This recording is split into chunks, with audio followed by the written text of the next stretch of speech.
Thank you very much for inviting me here. It's been a pleasure to hear Julia's and Daniel's and Michael's presentation before. Actually, they've made my work easy because now there are some things that I can skip and maybe go straight to the point. My presentation here is basically focused on when you asked me, and the question is what is happening in terms of digital transformation with the Spanish left political parties. So basically what I will tell you is what is going on, what is changing between new and old regional left parties in Spain, and of course, not only just at the national level, but also at the regional level, because there are some developments that are actually happening also in the regional arena, where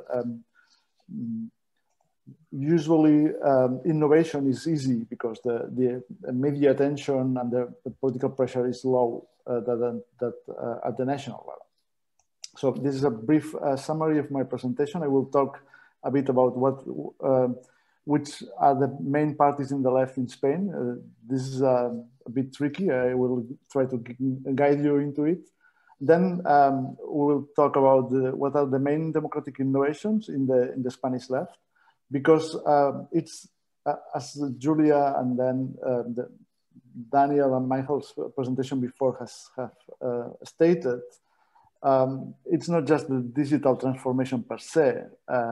We mostly focus on what's happening inside parties, and the digital transformation cannot be understood without the democratic innovations that are going hand with hand with the digital transformation. So first I will introduce what are the main democratic innovations in the Spanish left, and then I will tell you what's the role, what's the importance that has the digital in these democratic transformations. And then we will discuss a bit, very briefly, about the consequences. So let's begin with the left in Spain. To guide you through this process, basically the first thing you need to know is that Spain is a multi-level country. We have the national level, and then we have regions that have self-government.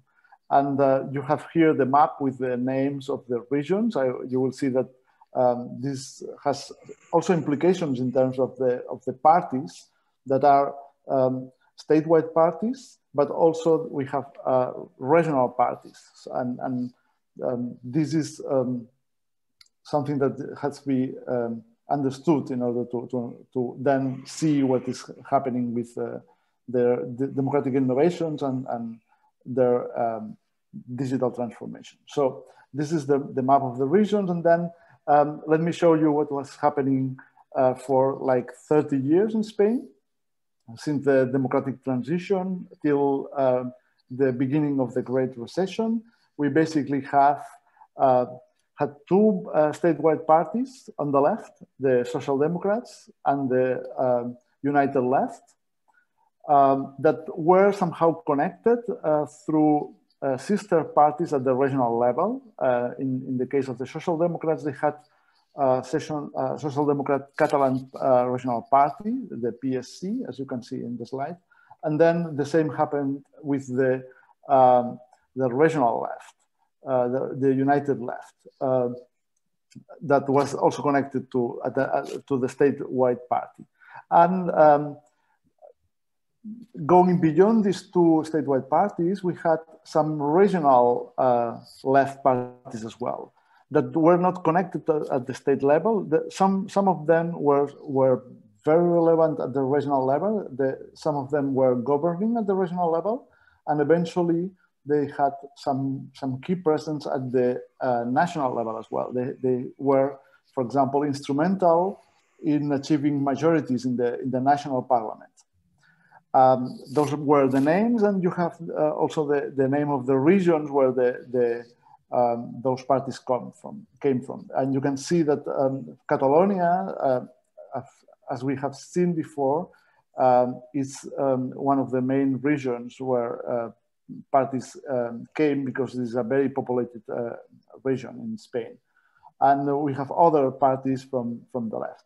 So, okay, that's what happened after the Great Recession. And as you can see, the basic message from this picture, which is a bit complex, is that there's been a lot of fragmentation in the Spanish left, both at the statewide level and at the regional level. This is part of the problems that Spain faced during and after the Great Recession that led to some splits, the emergence of new parties at both the state level and at the regional level.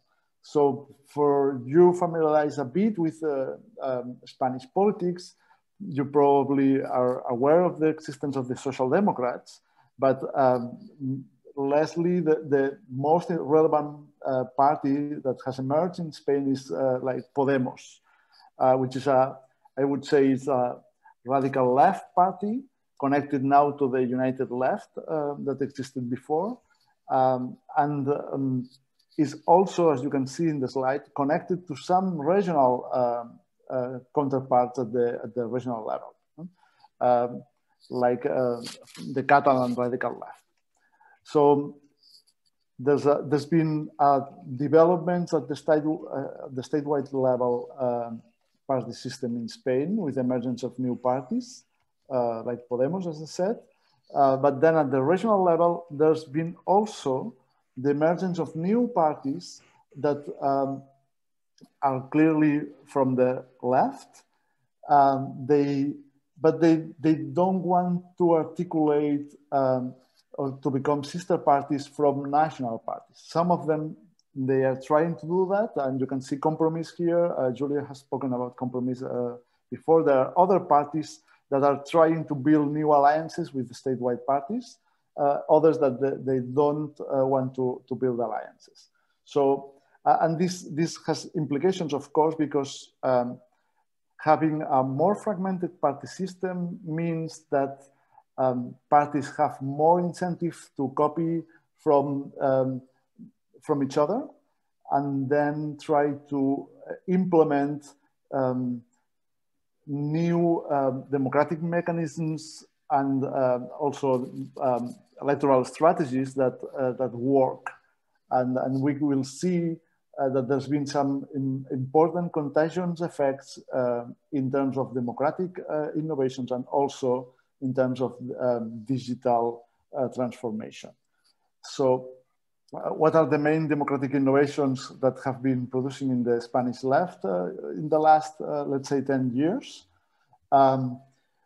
If we have a look at this slide that is focused on the statewide level parties, we can see that there's been at least like 4 big developments in terms of democratic innovations. One is the selection of candidates through party primaries. The other one is the selection of party leaders through primaries by all the party members. Some parties have also tried to implement internal referenda to know the opinion of their party members before taking hard decisions. And the last democratic innovation has to do with deliberative policymaking that eventually links a new and strengthened role of the party members in developing policymaking for the party. And if we have a look at what's been happening between the different Spanish statewide parties, we see that party primaries, both at the candidate and the party leader, have been introduced. At some point, for some parties have become like a regular thing that they do always. For others, there's been like a limited presence of this democratic democratic innovations. In other cases, like in Equo, there are things that they don't do. For example, they don't have party primaries to select party leaders. And in terms of internal referenda, many parties have introduced that in Spain. Podemos were probably the first ones, but then others followed. And this been like a quite common development in Spanish politics, to consult the members, for example, before having a coalition government, or a very key strategic decision in terms of government policy, for example. And then in terms of deliberation, the deliberation has been more difficult for the Spanish statewide parties, as we can see. If we then look at the regional level, we see that, for example, primaries have been more experimental at the regional level than at the national one. So parties have tried primaries. Some of them didn't like it, and it just was one thing, and they didn't continue it. Some introduced it regularly, for example, Compromís or the Mallorcan regionalists. Parties have been also, some parties have been in the left reluctant to introduce party primaries to select the party leaders, mostly because they do it through party congresses, and they prefer to have, for example, delegates instead of members selecting the party leader. But in other cases, primaries have been introduced, and eventually they have used quite regularly to select the party leader. At the regional level, the use of internal referenda has been very common, as it happened as well at the state-wide level. And finally, in terms of deliberation, we know less what's been happening at the regional level in the Spanish left. We know that some parties have introduced deliberation for policymaking at a regular basis, but in other cases, we don't know how this process works actually. And then connected with these democratic innovations, how the digital has been introduced to facilitate, for example, these democratic innovations. Here we have, as we already commented, the distinction between what's happening in traditional parties and new parties. Julia has spoken about that, and Daniel and Michael as well, so I will not go into that.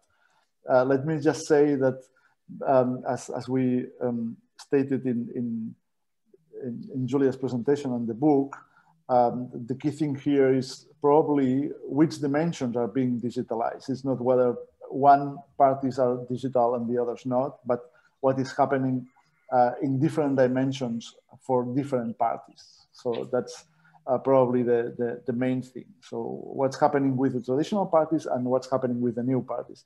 And probably we will see that some developments are in common, but others instead are probably different because of the very nature of these new and traditional parties. And it's not just the distinction between new and old parties, it's also this distinction between how parties implement digitalization for external affairs like public image or the competition strategies. Daniel and Michael have spoken about that extensively, so I can skip it in my presentation. And then internally, as Julia said, we can see that there are a lot of developments and dimensions that we can take into account when we want to understand what's happening in terms of digitalization.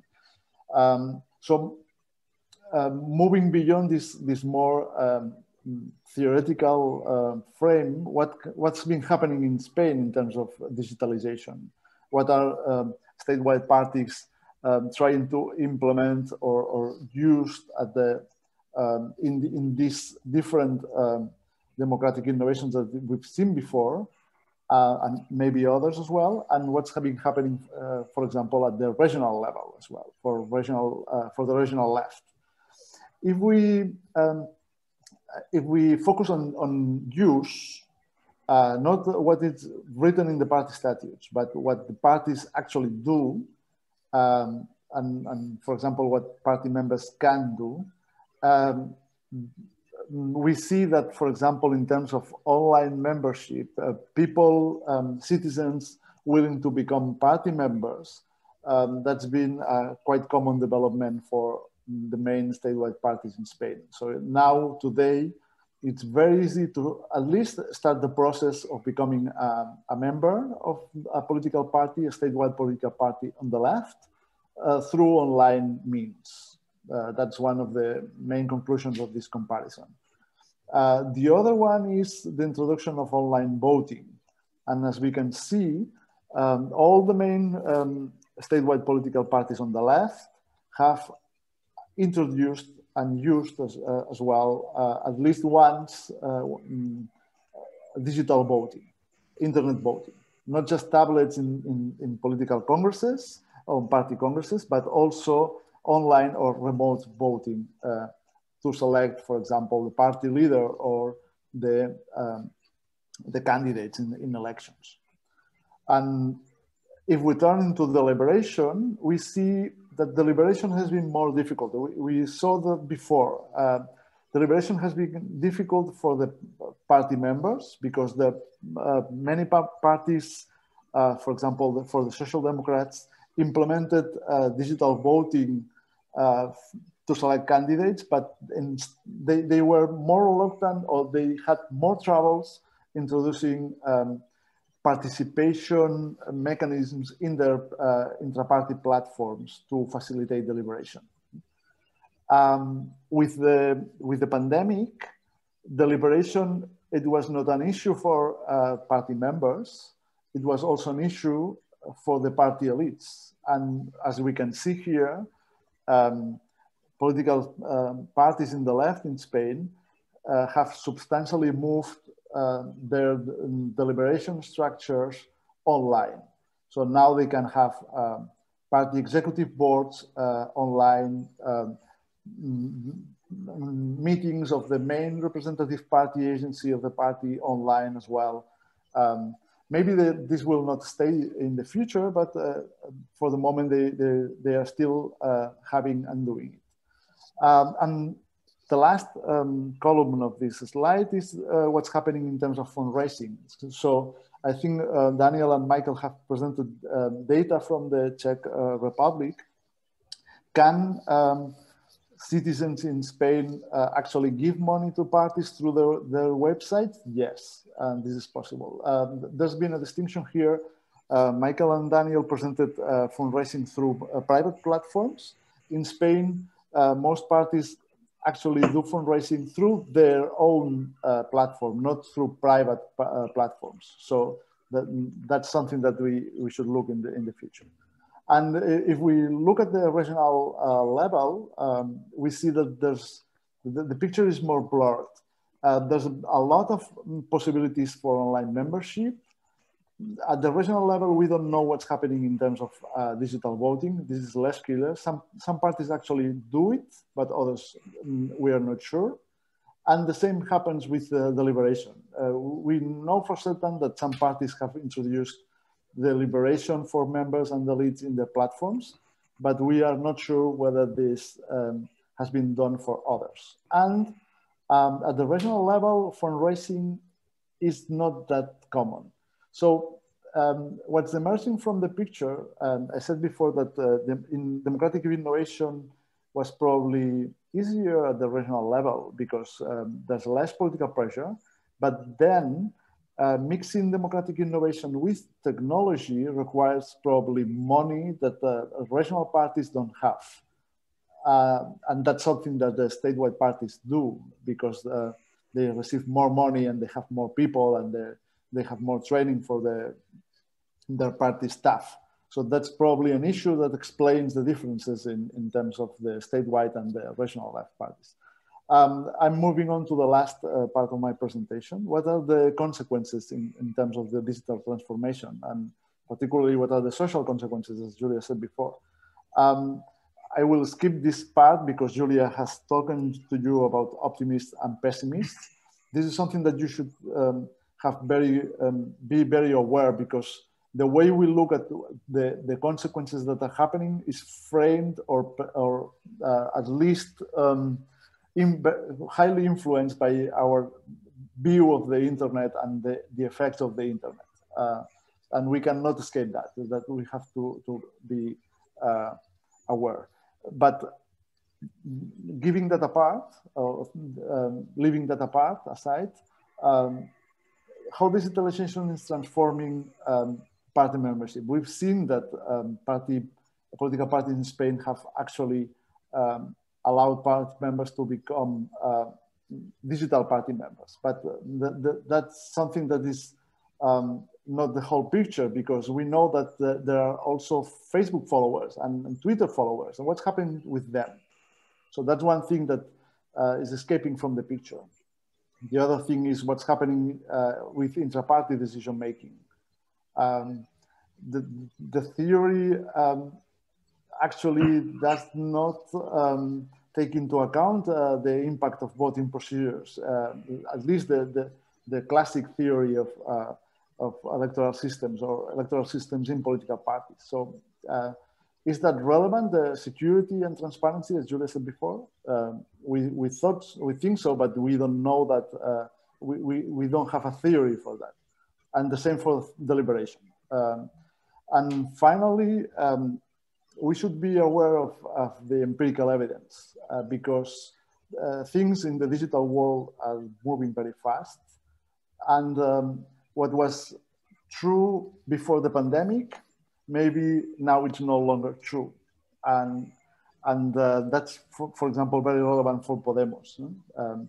Podemos has been an example of many things, but in different moments of time has become an example of very different things and in very different directions. So that's something that we should be aware. And when we talk, for example, about Podemos or maybe about other parties in Spain, the moment in which we focused our interest really matters. And that's the end of my presentation. Thank you very much, and looking forward to hear from you.